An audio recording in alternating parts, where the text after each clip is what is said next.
Hello everyone, my name is Tiffany and with me today is Christina and we are the product managers of TaxBandits. Many of you have probably heard there is another new requirement for business owners called the BOI report. Our clients have had so many questions about this new requirement with FinCEN and understanding whether or not their business must file it. We are excited to take a deep dive into the topic and address the most common questions our team has been getting. Now, as a quick reminder before we get started, while we love to talk about taxes, we have years and years of experience, we are an IRS authorized e-file provider, but we are not tax advisors. So if you have specific questions or need specific tax advice, we definitely recommend contacting a tax preparer or the IRS directly. So there is a whole host of terms regarding the BOI reporting. So to start us off today, let's talk about some of the most important and most common keywords and acronyms. So I always want to start with, what is it? Yes. The Beneficial Ownership Information Report.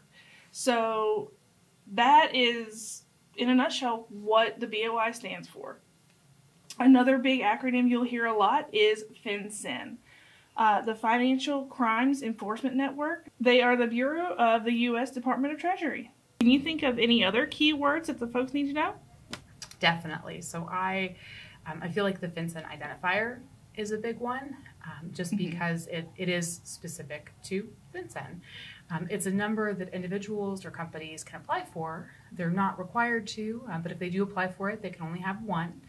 And the benefit of that is if they apply for this number, when they actually submit their BOI reports, they don't have to have certain information that you would otherwise report if you didn't have the FinCEN identifier.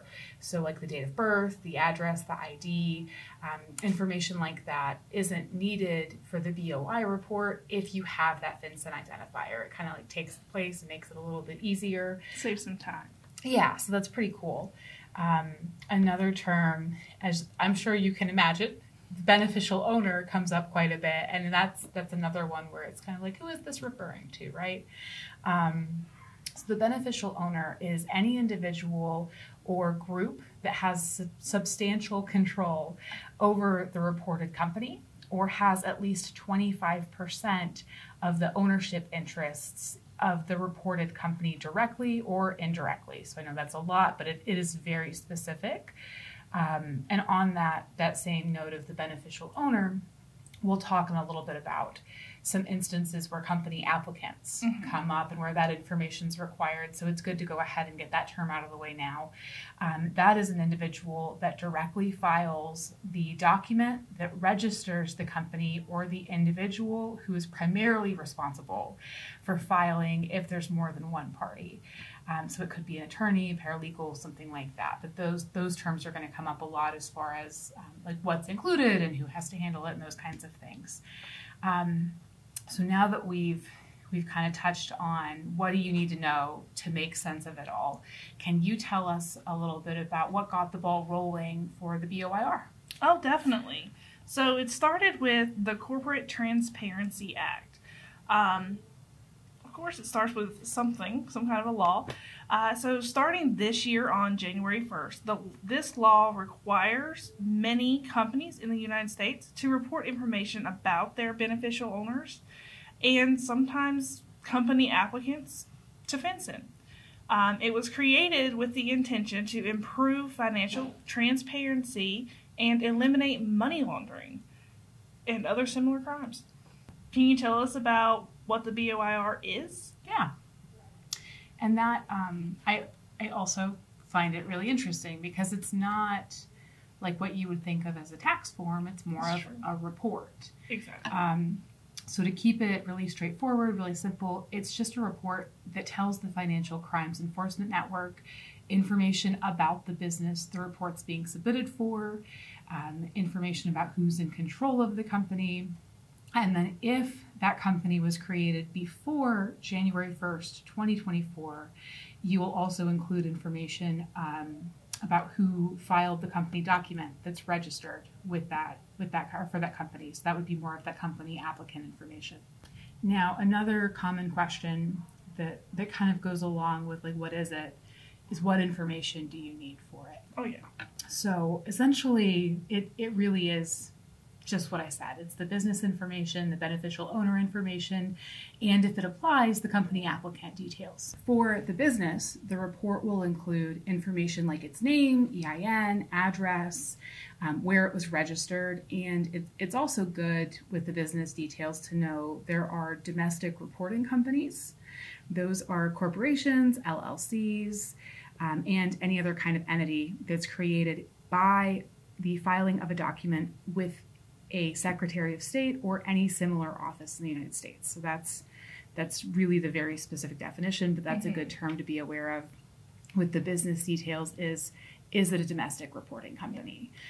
The alternative is a foreign reporting company, and that's going to be entities that include corporations and LLCs that are formed under the law of a foreign country, but that have registered to do business in the United States by filing a document with the Secretary of State or a similar office. But that's kind of, and it's a pretty straightforward difference, but it's good to know with the business details. So that's, again, just to wrap up, we've got our business details piece. The next piece of information is your beneficial owner details. And that's going to be their name. If you have a FinCEN identifier, great. If not, like we talked about, you're looking at more of the date of birth, the address, and ID, that kind of information. But again, not overly complicated. It's pretty straightforward when you get into actually filling in the details. And then finally, if that company was created before January 1st, 2024, the company applicant information. So again, the name, if there's an identifier, or otherwise the date of birth, the address, ID, etc. So Tiffany, what can you tell me about the deadlines for the BOIR? Okay, well, there are a few different guidelines that you want to know when you have to file the BOIR. So if your company was created or registered before January 1st of 2024, you will have until January 1st of 2025 to report your BOI. If your company was created or registered in 2024, you must report your BOI within 90 calendar days after receiving actual or public notice that your company's creation or registration is effective, whichever is earlier. Now, the other option is if your company was created or registered on or after January 1st of 2025, you must file your BOI within 30 calendar days after receiving your actual or public notice that its creation or registration is effective. So while this is not an annual requirement, there are additional reports that may be needed if there are changes to the reported information. So this can go along with a couple of other little interesting tidbits. So there are a few different types of reports as well. So for starters, you've got the initial report. This is used when submitting the company's first BOI report. So you go in, you submit your information, everything's all good. So if there needs to be a correction to that report, that's another type. So this is if you need to fix anything that you maybe mistyped or anything like that. And then if you may need to update your prior report, that's another type. So then and TaxBandits does support all of these as well. So if you need to make an update to your prior report, your business moved to a new office or something like that, you can go in, you make your updates, and you're done. So there's also a newly exempt report. This one's really interesting. So this is for the companies that become exempt from BOI reporting. For example, if you're now an inactive entity, you are now a tax-exempt entity, you're a large operating company, just to name a few. There's so many more. So with all that being said, how do businesses know they need to file the BOI report? Really, it kind of goes on to what you ended on with the exempt entities, right? So businesses will need to file the BOI report unless they fall into one of those 23 exemptions typically.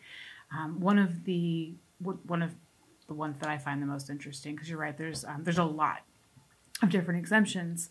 But the large operating company exemption is number 21, and that kind of eliminates a lot of companies right off the bat. If you qualify as a large operating company, you're then exempt. And it is also really interesting because there are 6 really specific points that a company has to meet. It has to be all 6 of them. It can't be some and not others, but they have to meet those requirements to be considered a large operating company. And just to give you an idea of like what those are, what would be considered one. The entity has to employ more than 20 full-time employees, and more than 20 of their full-time employees have to be employed in the U.S. It has to have a physical operating office in the U.S. It must have filed a U.S. federal income tax or information return for the previous year, and that form has to show over $5 million in gross receipts. Oh, wow. Yeah. I mean, it's very specific, but it's also really cool because then you know exactly what you're looking at. They also have to have reported that amount on their 1120 or 1120S or 1065 or whatever the equivalent that they report is.